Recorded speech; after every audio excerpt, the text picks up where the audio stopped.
El 25 de marzo estábamos celebrando la encarnación del Señor. 9 meses después, el 25 de diciembre, estamos celebrando su natividad, la Navidad. Entonces vamos en todo ese círculo celebrando y celebrando esos misterios de Cristo.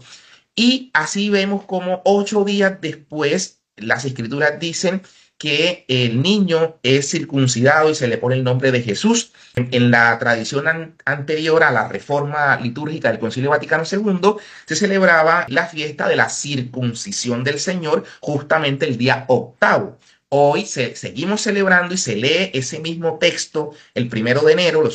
Simplemente que a la fiesta le hemos dado la categoría de solemnidad y le hemos llamado María, Madre de Dios, el 1 de enero. Pero si ustedes revisan el texto de ese día, estamos justamente leyendo el texto de la circuncisión de nuestro Señor.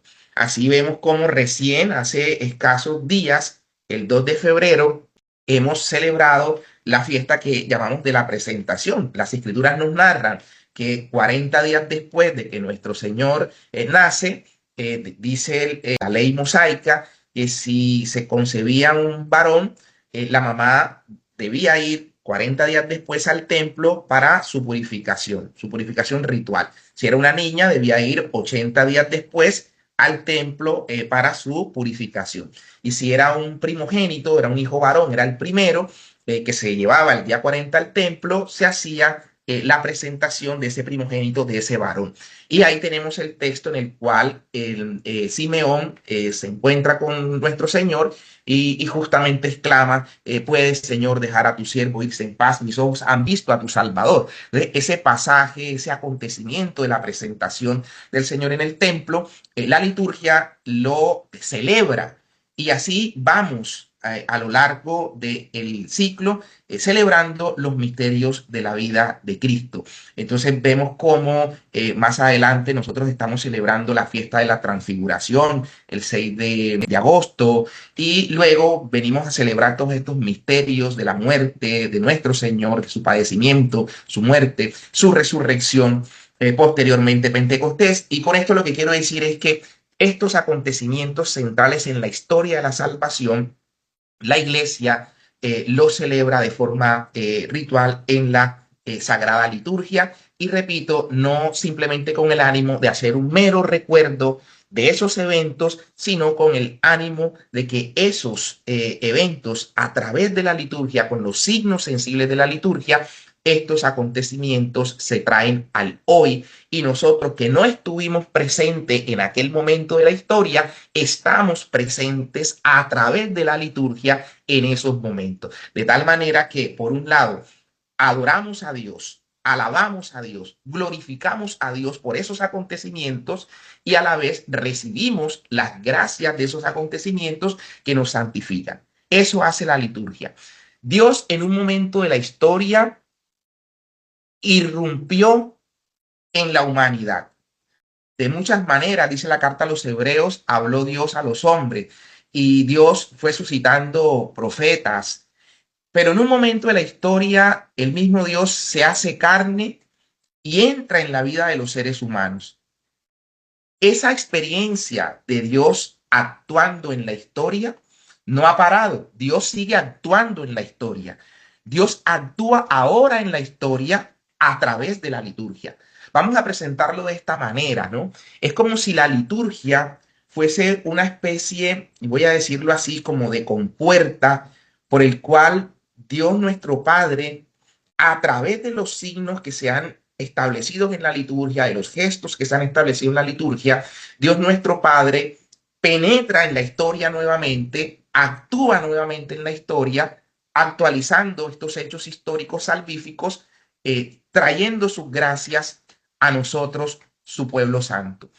Entonces es importante entender eso para no participar de la liturgia como simplemente unos ritos o unas celebraciones más, ¿no? La manera como Dios actualiza el misterio de Cristo que tiene su plenitud en la Pascua es a través de la Sagrada Liturgia. Entonces, quería que eso fuera como quedando claro, ¿no? Esa distribución de los misterios de Cristo, lo que nosotros llamamos el calendario litúrgico, el año eclesiástico. Nos corresponde entonces mirar cómo está estructurado en ese ciclo litúrgico el tiempo de Pascua y el tiempo de Cuaresma que nos aprestamos a vivir.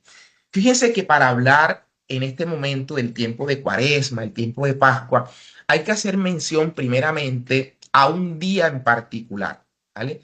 Dios está actuando en nuestro tiempo.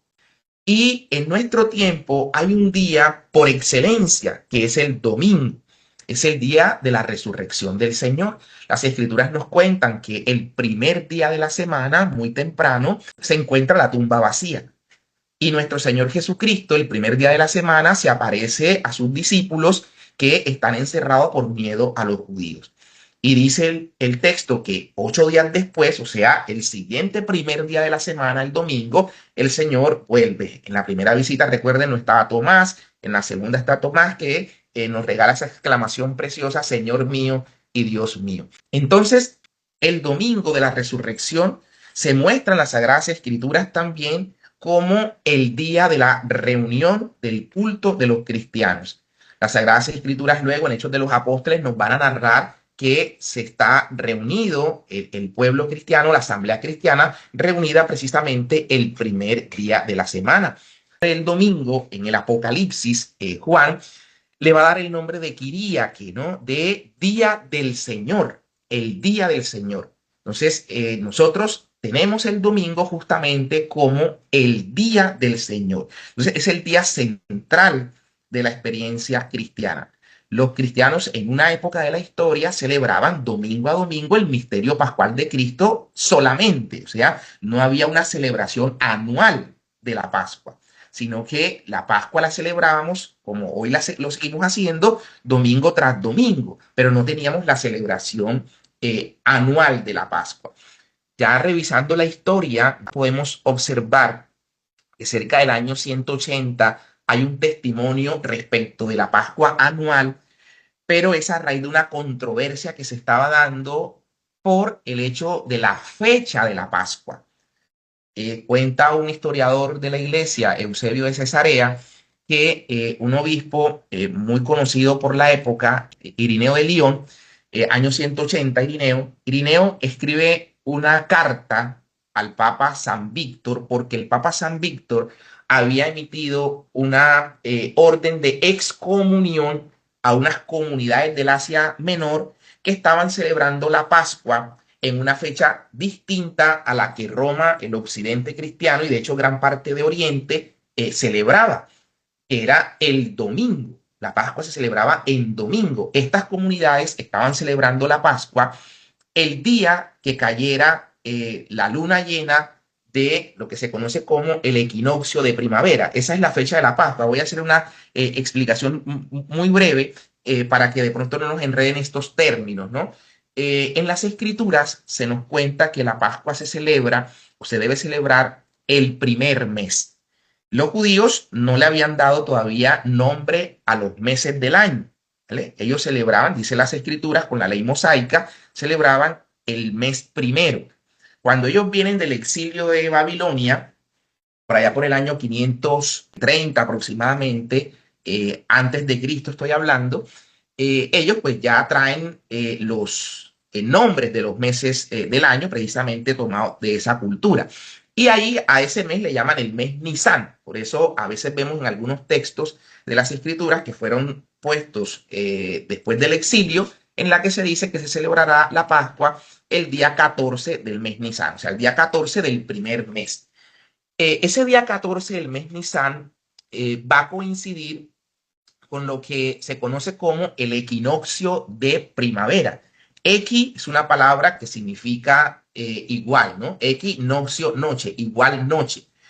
El equinoccio va a ocurrir casi que de modo exacto, el de primavera, el 21 de marzo, casi que de modo exacto, ¿no? Es cuando la Tierra está en un punto, en su rotación, está en su traslación, perdón, está en un punto en el que el Sol irradia la Tierra de manera idéntica, igual, ¿no? Entonces, tanto el hemisferio norte como el hemisferio sur es irradiado exactamente igual por el Sol. y transcurre en igualdad de minutos, de segundos, incluso el día y la noche. Entonces, cuando la Tierra está en ese punto, ¿vale? Respecto del Sol, en su traslación está en ese punto respecto del Sol, que repito, va a ocurrir casi que de modo exacto el 21 de marzo, cuando ocurre la luna llena siguiente a ese equinoccio, a ese 21 de marzo, la luna llena siguiente, ustedes saben que el ciclo lunar, si es cambiante, 28 días cambiantes, esa luna llena puede caer el día siguiente, ¿no? El 22 de marzo, puede caer 5 días después, puede caer 25 días después. Cuando cae esa luna llena, ahí estaba establecida la fecha de la Pascua.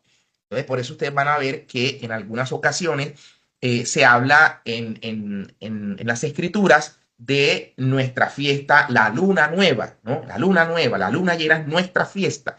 No sé si han visto la película de Mel Gibson, La Pasión, que justamente empieza enfocando la luna llena. Cuando estemos celebrando nuestra Pascua, démonos cuenta, echemos una miradita arriba, vamos a ver la luna plena, ¿no? Porque la Pascua se celebra justamente la luna llena siguiente a ese equinoccio de primavera, a ese 21 de marzo. Entonces los judíos, el día que cayese esa luna llena, ellos celebraban su Pascua. Estoy hablando de la Pascua judía, ¿no? O sea, esa liberación del pueblo que estaba esclavo en Egipto, esa liberación en cabeza de Moisés. Ellos celebran esa liberación, la luna llena siguiente al equinoccio de primavera. Nosotros los cristianos hemos entendido muy rápidamente en los primeros siglos de la historia, como el mismo San Pablo lo narra, Cristo, nuestro Cordero Pascual, Cristo, nuestra Pascua, ha sido inmolado. Celebremos con los ácimos del corazón, dice San Pablo. Cristo, nuestro Cordero Pascual, ha sido inmolado. El cristiano claramente entendió muy temprano que todas esas figuras, y esa es la expresión correcta, figuras que se daban en el Antiguo Testamento, estaban justamente apuntando a lo que vendría a ser la plenitud del sacrificio pascual en la persona de Cristo. Por eso vemos nosotros que esa respuesta que misteriosamente queda allí en el Antiguo Testamento cuando a Abraham se le ordena sacrificar a su hijo Isaac, Isaac es una prefigura de Jesucristo nuestro Señor. Se le pide a Abraham el sacrificio de su hijo, que carga el leño y que no era un niño como a veces creemos, ¿no? Un joven que pudo resistirse, pero fue manso a ese sacrificio que su padre iba a hacer. Y el joven pregunta, ¿dónde está el cordero? ¿Dónde está el cordero? Y dice Abraham, Dios proveerá el cordero para el sacrificio, hijo. ¿Dónde está el cordero para el sacrificio? Justamente esa respuesta se va a dar en el Nuevo Testamento y la va a dar Juan. Juan Bautista, ¿no? Cuando va a señalar a Jesús diciendo, he ahí el Cordero de Dios que quita el pecado del mundo. Estas palabras tan dicientes la toma la liturgia de la iglesia y por eso vemos en el momento de la fracción del pan, cuando el sacerdote mostrando a Cristo su cuerpo, va a decir, este es el Cordero de Dios que quita el pecado del mundo. Dichosos los invitados a la cena del Cordero. La traducción en español dice a la cena del Señor. Lastimosamente vemos, y debo decirlo con mucho respeto, que en algunas ocasiones se cambia esa frase, ¿no? Esa invitación. Y se toma y se dice, he aquí el Señor que vino a visitarnos. Y se cambia esas expresiones por otras, cuando esto tiene un contenido profundo en el que se nos muestra el Cordero de Dios que quita el pecado del mundo, dichosos los invitados a la cena del Cordero. Porque justamente el Cordero que fue inmolado en el altar de la cruz, ese Cordero inmolado debía, para hallar comunión, su carne debía ser comida. Y es justamente lo que Cristo hace en la noche de la cena pascual. Sabiendo que él iba a ser entregado, sabiendo que iba a ser inmolado como el Cordero, la inmolación se daba en la cruz, él anticipa la comida de la carne del Cordero. Y esta es la razón por la cual el sacrificio de la cruz y la cena de Pascua van íntimamente unidas, no son separables, no son separables cena pascual y sacrificio en la cruz. Por eso el triduo pascual nuestro va a empezar justamente con la misa vespertina de la cena del Señor. Y si ustedes se dan cuenta, celebrada la misa vespertina, no hay bendición, queda abierto para celebrar como un todo, esos misterios de la pasión de nuestro Señor, de la muerte del Señor, la sepultura, la resurrección de Cristo en la gran vigilia pascual. Entonces es importante entender el sentido de Pascua cristiana, que las figuras del Antiguo Testamento, esas figuras que se fueron dando, los sacrificios que se daban, por ejemplo, miren esta otra figura, que era el día del Yom Kippur de la expiación, el sumo sacerdote entraba después de hacer el sacrificio de primeramente un cordero que con ese cordero expiaba los pecados propios, los del sumo sacerdote. Luego hacía sacrificio y expiaba por la casta sacerdotal. Y luego hacía sacrificio y expiaba por todo el pueblo. Esto, aquí hago una anotación importante para que lo tengamos en cuenta. Es la razón por la que la oración que Jesús hace en Juan 17, cuando dice, Padre, que todos sean uno como tú y yo somos uno, a esa oración se le llama la oración sacerdotal. Porque nuestro Señor está haciendo como el sumo sacerdote en el día del Yom Kippur, en el día de la expiación. Está diciendo, primeramente, Padre, glorifícame con la gloria que tenía antes que todo fuera hecho. Él está primeramente, nuestro Señor, orando por sí mismo, como el sumo sacerdote en su momento sacrificaba y expiaba por sí mismo. Ahora Cristo ora primeramente por sí. Luego va a decir nuestro Señor, Padre, te pido por estos, que ninguno de ellos se ha perdido, solo el que debía perderse. Empieza a orar por los suyos, ¿vale? Por los sacerdotes que él va a instituir, por sus apóstoles. Y luego dice, Padre, no solamente oro por ellos, sino por los que van a creer por la palabra que ellos lleven. O sea, oraba por nosotros. Por eso esa oración se le llama la oración sacerdotal. Está haciendo el autor Juan, lo que está haciendo es tomando ese esquema del sumo sacerdote en el día del Yom Kippur. Entonces vuelvo a ese día porque ese día es importante y fíjense que dos corderos debían tomarse, uno para el sacrificio y otro cordero igual debía dejarse libre, sobre él se imponían las manos, se dejaba libre y se mandaba al desierto. Vamos a ver que el día en el que Cristo está siendo sacrificado, vamos a encontrar un personaje llamado Barrabás. Bar que significa hijo, Abá que significa padre. Jesús Barrabás y Jesús el hijo del Padre, o sea, el verdadero hijo del Padre, Cristo nuestro Señor, y este otro Jesús Barrabás, hijo del Padre, porque los corderos debían ser parecidos y el autor lo que hace es tomar los nombres para mostrarnos esta comparación del Antiguo Testamento. Y luego, ¿qué hacen? Lo ponen y se echaba a suerte con los dos corderos de la antigua alianza, se echaban a suerte para saber cuál cordero se sacrificaba para Dios y cuál cordero se dejaba libre y se mandaba al desierto. Por eso es que se pone en ese día a quien quieren que les deje libre, a Jesús Barrabás o a Jesús el que llaman el Mesías. Y la gente dice que sacrifiquen a Jesús el Mesías. Entonces, uno fue sacrificado para Dios, Cristo nuestro Señor, y el otro fue dejado libre. Entonces, las figuras del Antiguo Testamento están encontrando plenitud, vida en la pasión y muerte de nuestro Señor Jesucristo. Por eso Santo Tomás de Aquino, cuando compone este precioso himno del Tantum Ergo, va a decir que en figuras anunciado, ¿vale? Eso que en figuras se anunció, plenamente se cumplió. Y eso es una realidad. Todo eso que pasaba en el Antiguo Testamento, los sacrificios aquellos, ahora han sido cumplidos en la persona de Cristo. Pero fíjense ustedes que Cristo dice que cuando muere se rasga el velo del templo.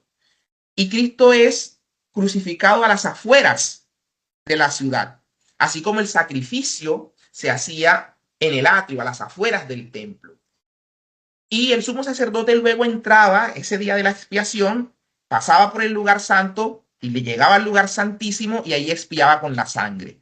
La carta a los hebreos va a decir que Cristo nuestro Señor sube a lo más alto del cielo y se encuentra en el tabernáculo verdadero, Hebreos 8, y la Sacrosanctum Concilium toma también este pasaje de Hebreos en el que se nos muestra a Jesús que no solamente fue el cordero inmolado, sino que además fue el sacerdote que ofreció y que ofrece por nosotros. Por eso Cristo entra y penetra lo más alto del cielo con su resurrección y luego con su ascensión, penetra el cielo y está sentado allá a la derecha del Padre, dice la carta a los Hebreos, como leiturgo, como liturgo de estas cosas celestiales, porque allá en el cielo, Cristo nuestro Señor presenta al Padre su sacrificio. Y no lo hace solo Él como cabeza, sino que lo hace junto con nosotros que somos su cuerpo místico, la iglesia. Es la razón por la cual ustedes van a ver en la liturgia, la doxología final, cuando se dice, por Cristo, con Él y en Él, a ti Dios Padre Omnipotente. Porque nuestro Señor, como sumo y eterno sacerdote, está desde el tabernáculo del cielo, está presentándole al Padre su único sacrificio. Pero repito, no lo hace solo. Decía San Agustín, el totus Christus, el Cristo total, el cabeza y nosotros su cuerpo místico, juntos presentamos al Padre el sacrificio perfecto de Cristo. Ahora somos santificados por la ofrenda del cuerpo de Cristo, que es lo que tiene lugar de manera incruenta en la Eucaristía. Entonces, esto nos muestra la centralidad de la Pascua. Y precisamente en el calendario litúrgico, la Pascua es puesta en el centro de este calendario. Y como les decía, la resurrección de nuestro Señor se da un domingo. El domingo se muestra para los cristianos como el día por excelencia.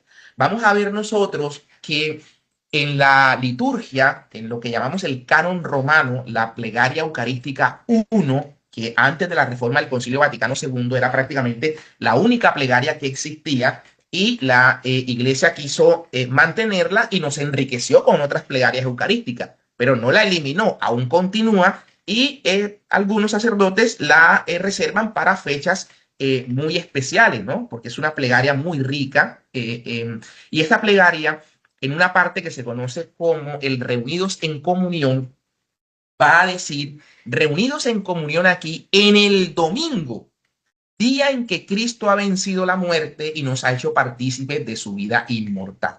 Fíjense que la plegaria deja claro la excelencia del domingo. Y de hecho, la plegaria 2, que se conoce como plegaria de San Hipólito, esa plegaria 2 también va a decir en un momento, le dice en lo que se llama el memento, el acuérdate, le va a decir a Dios nuestro Padre, acuérdate de tu iglesia extendida por toda la tierra y reunida aquí en el domingo, día en que Cristo ha vencido la muerte. La excelencia del domingo remarcada en la liturgia. De hecho, también la plegaria eucarística número 3 también le va a pedir al Padre que acepten nuestros deseos, ¿no? Que tengan en cuenta los deseos de tu familia, le dice, de tu familia reunida aquí en el domingo, día en que Cristo ha vencido la muerte y nos ha hecho partícipes de su vida inmortal.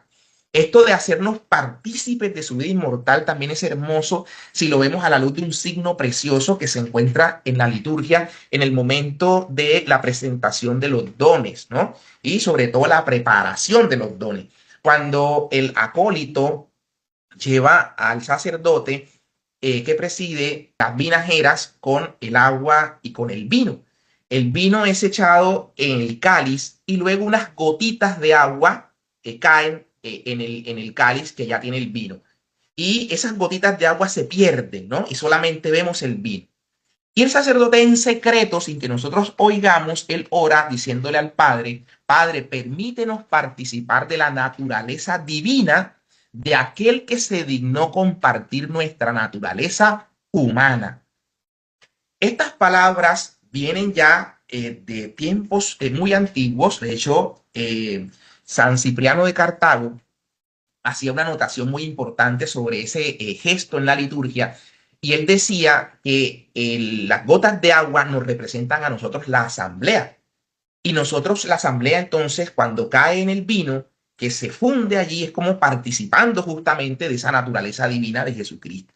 Y por eso él decía, cuando en la liturgia falta el agua, la asamblea no estuvo participando del sacrificio. Y cuando falta el vino, Cristo no estuvo en el sacrificio. ¿Vale? Entonces es importante esa expresión de permítenos participar de la naturaleza divina. San Pedro lo dice en su carta, ¿no? Porque somos partícipes de la naturaleza divina. Por eso la liturgia utiliza esa expresión que acabo de decir cuando le pedimos a Dios que en el domingo en el domingo, día en que Cristo ha vencido la muerte y nos ha hecho partícipes de su vida inmortal. Fíjense también esta remarcación del domingo como día central en todo el calendario litúrgico. Vamos a tener un prefacio, el prefacio dominical 10, que hace mucho énfasis en esto del domingo. Ese prefacio maravilloso, ¿no? Profundo, riquísimo. Va a decir, nos has convocado a tu casa en este día de fiesta, o sea, el domingo, porque nos has convocado a tu casa en este día de fiesta. Hoy, domingo, hoy, tu familia reunida en la escucha de tu palabra, liturgia de la palabra, y en la comunión del pan único y partido, la fracción del pan, la comunión, reunida, ojo con eso, ¿no? Tu familia reunida en la escucha de tu palabra y en la comunión del pan único y partido, celebra el memorial del Señor resucitado el domingo, celebra el memorial del Señor resucitado y espera el domingo sin ocaso, miren esa belleza, y espera el domingo sin ocaso, el domingo que no tendrá fin, espera el domingo sin ocaso en el que la humanidad entera entrará en tu descanso. Entonces contemplaremos tu rostro y alabaremos por siempre tu misericordia. Miren esa profundidad y a veces da tristeza que a veces nosotros como laicos no estamos atentos a las riquezas, por ejemplo, de cada prefacio. Que a veces la liturgia pide que se remarquen. Ahorita que pedí oración al empezar por el padre Dubán, yo recuerdo que el padre Dubán los prefacios, sobre todo los domingos, los cantaba, ¿no? Los cantaba para remarcar la profundidad, la grandeza de cada prefacio. Entonces, importante esto. Miren, espera el domingo sin ocaso, porque justamente entendemos así que el día de la resurrección todo fue hecho nuevo. Todo fue hecho nuevo. Por eso antes el calendario litúrgico solamente tenía como fiesta anual la fiesta de la Pascua, ¿vale? La fiesta de la Pascua. Yo les decía que de la Pascua habíamos tenido memoria solamente por este conflicto en cuanto a la fecha, en un momento de la historia, cuando el Papa San Víctor excomulgó a los del Asia Menor, o por lo menos emitió el decreto, pero por la intercesión de San Irineo de León, que le recordó un acontecimiento todavía más antiguo, cuando Policarpo de Esmirna fue discípulo del apóstol San Juan, alrededor del año 150, Policarpo de Esmirna viaja a Roma y allá en Roma se encuentra con el Papa Aniceto en la época y tratan de conversar sobre la fecha, que porque allá en el Asia Menor celebraban el día que cayera la Pascua, como los judíos, y en Roma y otras partes se celebraba el domingo siguiente, el domingo siguiente.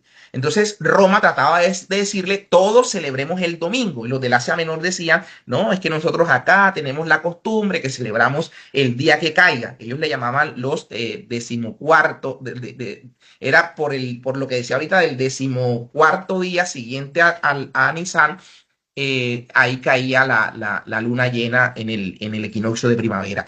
Entonces, tenemos ese antecedente en cuanto a la fecha de la Pascua. O sea, ya sabemos que en época de Aniceto, 150, y él habla de una tradición anterior, antigua, ya los cristianos venían celebrando la Pascua anualmente, anualmente. Entonces, allí importante eso. Y esa Pascua anual empezó a ser el corazón del año litúrgico y prácticamente el único misterio. Miren, yo quisiera también una idea muy importante de un liturgista, Matías Augé, que es profesor del San Anselmo en Roma. Él hace referencia a algo importante en cuanto al año, a lo que pasa en la misa. Él dice, mire, en cada misa, nosotros estamos celebrando todos los misterios de Cristo. Todos los misterios de Cristo se celebran en una sola misa. Ahora, en el calendario litúrgico, lo que hacemos es destacar aspectos importantes de ese misterio de Cristo, de esos misterios de Cristo, y lo vamos distribuyendo a lo largo del año. Pero insisto, toda misa es Adviento, toda misa es Navidad, toda misa es Cristo Rey, toda misa es muerte, resurrección de Cristo, toda misa es transfiguración. Ahora, lo que hemos cogido es, vamos a tomar la transfiguración y la situamos en un día y la celebramos en ese día. ¿Vale? ¿Para qué? Porque nuestra mente, nuestra humanidad sería imposible de asimilar, vivenciar, experimentar y aprovechar todas esas riquezas del misterio en un solo evento. Y por eso la liturgia de la iglesia, en su sabiduría, lo distribuye a lo largo del año litúrgico para tomar conciencia de modo más claro, preciso, cada misterio de nuestro Señor. Entonces, eso es importante. Entonces, cuando el misterio pascual, que queda puesto en el centro, en el corazón del calendario litúrgico, la iglesia en un momento empieza a entender que debe prepararse para esa celebración del misterio pascual. Primeramente, toma 2 días para esa preparación de ayuno, ¿no? Entonces, el viernes, el sábado, la iglesia se prepara y el domingo celebra en una vigilia la resurrección de nuestro Señor. Hay una preparación para eso. Tiempo después, hay un testimonio de la llamada peregrina Eteria o Egeria. Esta mujer que fue una monja, hizo un recorrido por varias partes de Oriente. Y ella llega a Jerusalén y en Jerusalén empieza a ver que los cristianos celebraban en el Santo Sepulcro, pues hacían celebración de ese misterio de la sepultura de nuestro Señor. En el Calvario se hacía énfasis en el sacrificio de nuestro Señor, en la muerte. Entonces, la iglesia empezó a ver la necesidad también de, hablo de la parte occidental luego, de tomar estos misterios y remarcarlo de un modo también más preciso. Y fue la razón por la que se empiezan a celebrar estos días de la pasión de nuestro Señor, de la sepultura de nuestro Señor, ya no solamente, digamos, el día de la vigilia pascual, sino que también se remarcaban estos días anteriores.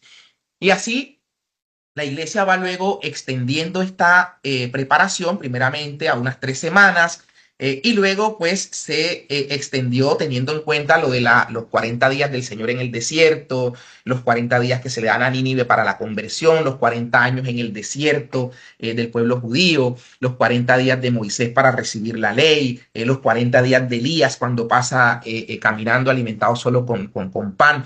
Eh, Todos estos números, el número 40, con toda esta carga que tiene de purificación, la iglesia pone también el énfasis y da 40 días de preparación. Empezaba la cuaresma no como hoy, un miércoles de ceniza, sino que empezaba un domingo. Entonces, cuando la iglesia miraba el ayuno de 40 días, que era lo que se quería, porque por lo que acabo de decir del domingo, entendemos que los domingos no se ayuna, no hay ayunos los domingos, no hay penitencia los domingos, es un día de gozo. Ustedes se van a dar cuenta que en esa época, en la Pascua, se va a tomar el texto que dice, este es el día que hizo el Señor, sea nuestra alegría, nuestro gozo. ¿Vale? Entonces, no ayunamos en domingo. Entonces, cuando los 40 días se contaban previos a la celebración de la Pascua y excluían los domingos que no se ayunaban, eran 34 días de ayuno, ¿vale? 34 días en los que se ayunaba.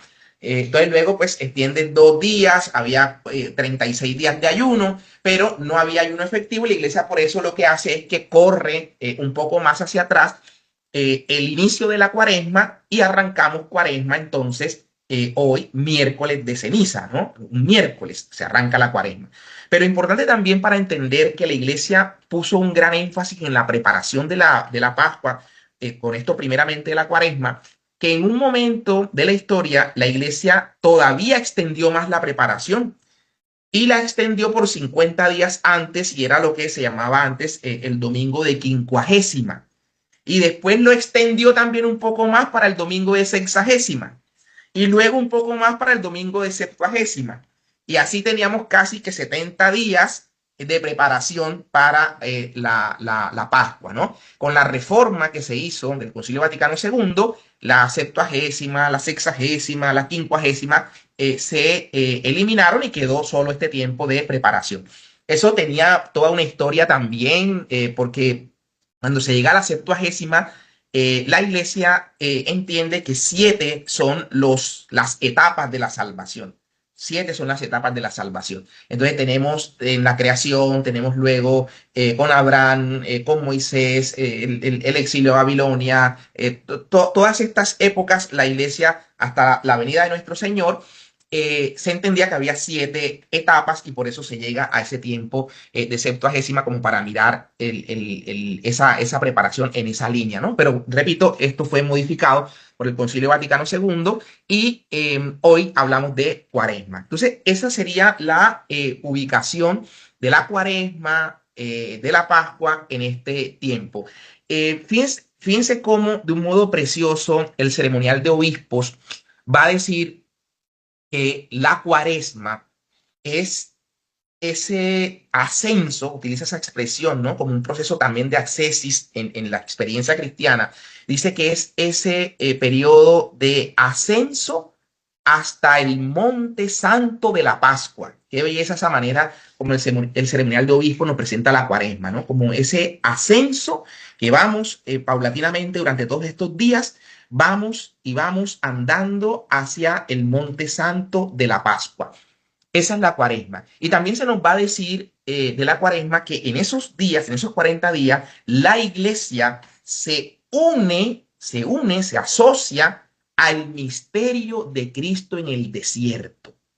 Miren el compromiso del cristiano cuando la iglesia nos está diciendo que nosotros nos asociamos al misterio de Cristo en el desierto, las tentaciones de Cristo en el desierto, lo que padeció Cristo, ese ayuno que él padeció, que él estuvo experimentando esos 40 días en el desierto, nosotros en la Cuaresma nos asociamos a ese misterio y por eso vivimos en esa tónica y por eso la iglesia en la Cuaresma nos está invitando al ayuno, a la abstinencia.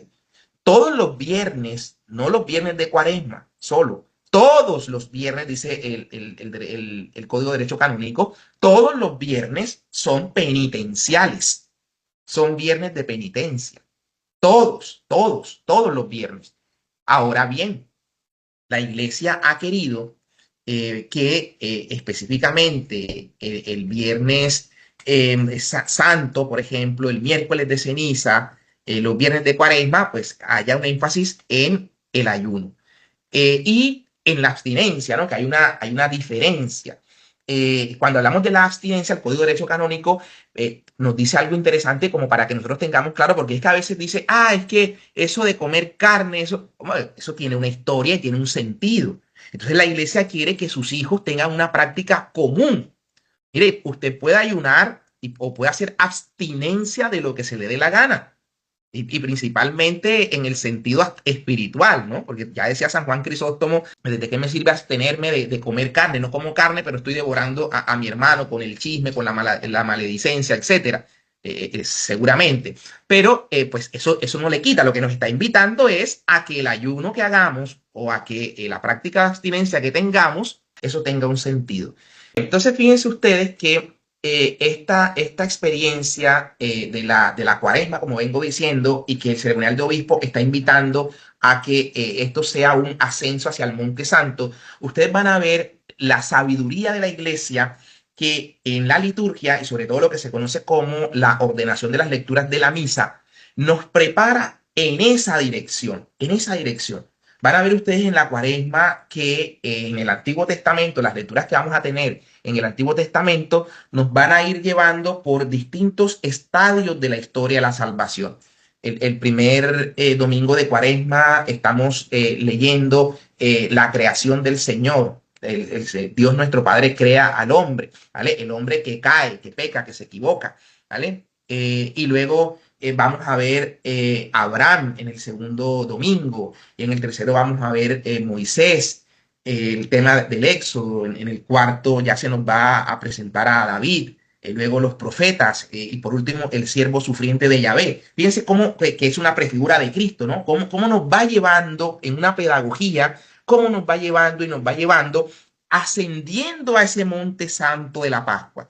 Esa es la pedagogía y la riqueza de la liturgia. Miren que por eso también es importante que San Agustín decía algo muy sabio y cierto, ¿no? Que en el Antiguo Testamento está oculto el Nuevo Testamento.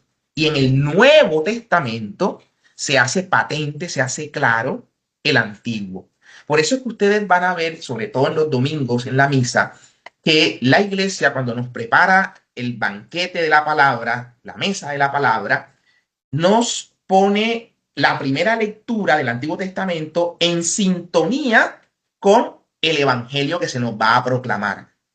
Ya leyendo el Antiguo Testamento, ya sabríamos hacia dónde vamos en el Evangelio. El Evangelio que ilumina lo que se nos dice en el Antiguo. Pero el Antiguo que está allí está apuntando hacia el Nuevo Testamento. Entonces es importante eso. Y fíjense cómo en las lecturas de las que hablé ahorita, y sobre todo ustedes saben que la iglesia distribuye en el calendario litúrgico, sobre todo en los domingos, 3 ciclos, ¿no? Ciclo A, ciclo B, ciclo C, atendiendo a cada uno de los evangelistas sinópticos, a Marcos, a Mateo, a Lucas. Entonces, la liturgia nos va a mostrar cómo el evangelio va a estar planteado en clave bautismal. ¿Por qué? Porque justamente la cuaresma nos lleva a eso, ¿no? A tomar conciencia de nuestro bautismo. En la cuaresma se intensificaba toda esta preparación de los catecúmenos que recibían los sacramentos de iniciación cristiana, el bautismo, la confirmación, la Eucaristía, en la vigilia pascual. Entonces, Cuaresma tiene ese énfasis de hacernos tomar conciencia de nuestra calidad de bautizados, por eso renovamos las promesas bautismales en la noche de la vigilia pascual. Pero a lo largo del camino cuaresmal nos va poniendo ese énfasis en signos propios del bautismo. Los 2 primeros domingos se nos va a narrar, uno, las tentaciones de Jesús y dos, la transfiguración. Ustedes saben que nuestro Señor cuando anunció que iba a ser entregado, que iba a padecer, que iba a morir, poco después de que Pedro hace esta confesión, tú eres el Mesías, el Hijo del Dios vivo, eh, nuestro Señor entonces les cuenta qué clase de Mesías va a ser. Va a ser este Mesías que va a padecer, que va a sufrir.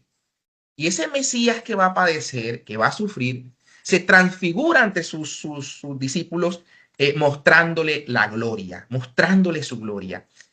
Y hace esto justamente como una especie de consuelo. Hay padres de la iglesia que nos muestran esa escena de la transfiguración en esa vía, ¿no?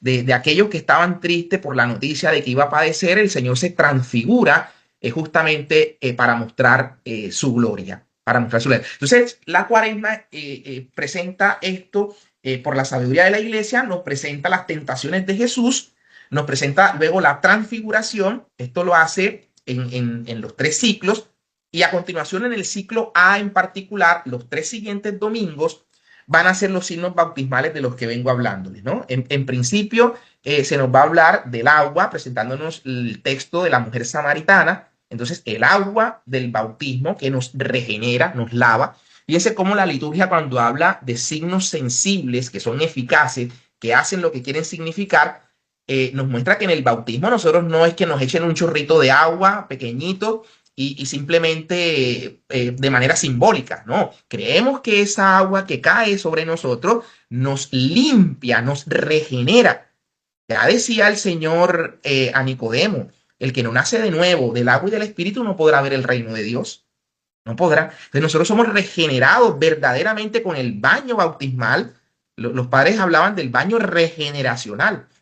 Nosotros, el pecado con el que nacemos, todo esto es limpiado y hay un nuevo nacimiento en nosotros con el bautismo, de modo real. Entonces se nos muestra eso. En la cuaresma vamos a nacer de nuevo, ¿vale? Porque vamos a participar de la Pascua de nuestro Señor renovados, renovados. Entonces por eso se nos muestra el signo del agua. El domingo siguiente se nos habla del milagro del ciego. Y este ciego ve la luz. Entonces se nos muestra el signo de la luz, que es un signo bautismal. Ustedes ven cómo en el ritual del bautismo, cómo la persona que va a ser bautizada entra por la puerta del templo, como diciendo, está entrando a la iglesia. El bautismo es justamente la entrada a la iglesia. O sea, la persona entra por la puerta del templo, se recibe. Y entonces ahí el signo de la luz, esa fe que se enciende y que los padres y padrinos deben tratar de que no se apague. O sea, hay un signo de la luz que se nos quiere mostrar en ese domingo de Cuaresma. Y más adelante se nos narra la resurrección de Lázaro, porque el bautismo es eso, es renacer, es volver a vivir. es volver a vivir. Entonces la iglesia en su sabiduría nos va presentando todo esto para irnos llevando hacia el Monte Santo de la Pascua. Entonces, esto toca vivirlo en estos términos. Vemos cómo en la cuaresma está estructurada para que el aleluya lo omitimos y el gloria también lo omitimos. Antes, en la liturgia anterior, y sobre todo en una liturgia romana, que algunos que les interesa estos temas más a profundidad, es la liturgia mozárabe, había un canto precioso eh, de despedida, digámosle así, del aleluya, ¿no? Se despedía el aleluya. Entonces se decía algo más o menos como que nuestros delitos, nuestros crímenes nos obligan a suspender este canto por estos días, pero ya volveremos a cantarlo en esta noche de Pascua. Y no solamente a cantarlo acá, sino utilizan la expresión el sempiterno himno, el himno para siempre. O sea, este himno lo cantaremos gozosamente siempre en la eternidad. Entonces, por eso es importante el aleluya. Recuerden un datico litúrgico que a veces uno llega a algunas parroquias y se está cantando el aleluya sentado. No, el aleluya se canta en pie, ¿vale? De pie. Una vez ha terminado la segunda lectura cuando la hay, o el salmo cuando no hay segunda lectura, nos ponemos de pie para entonar el aleluya. Entonces, eso es importante que entendamos que el aleluya no lo cantamos sentado, lo cantamos de pie cuando corresponda, ¿no? Ahora estamos en, comillas, vamos a estar en abstinencia en cuaresma del aleluya. Y lo mismo el himno de el gloria. Ese himno del gloria nació la noche de la Navidad y se extendió. La liturgia pide que ese himno no se cambie. Atención cuando a veces cantamos ese gloria cumbia por ahí que cantamos, que si ustedes ven la letra, falta la súplica a Jesucristo, que es esencial en el gloria. Entonces el himno del gloria se omite también en la cuaresma para cantarlo gozoso en la noche de la Pascua, de la vigilia pascual. Entonces, importante esos datos, el color morado. De pronto el padre profundiza un poco más sobre esos datos. El cuarto domingo, que se llama el domingo letare, es el color rosa. Y bueno, los colores tienen también su significación. Y cada día también del triduo pascual, pues que sería también, yo entiendo que el padre es quien ya va a abordar esos temas. Son las 10:20 en puntico. Espero no haberme pasado. Así que mucho allí, corto allí, y cualquier pregunta quedo abierto si está a mi alcance, por supuesto, el responderla. Muchas gracias.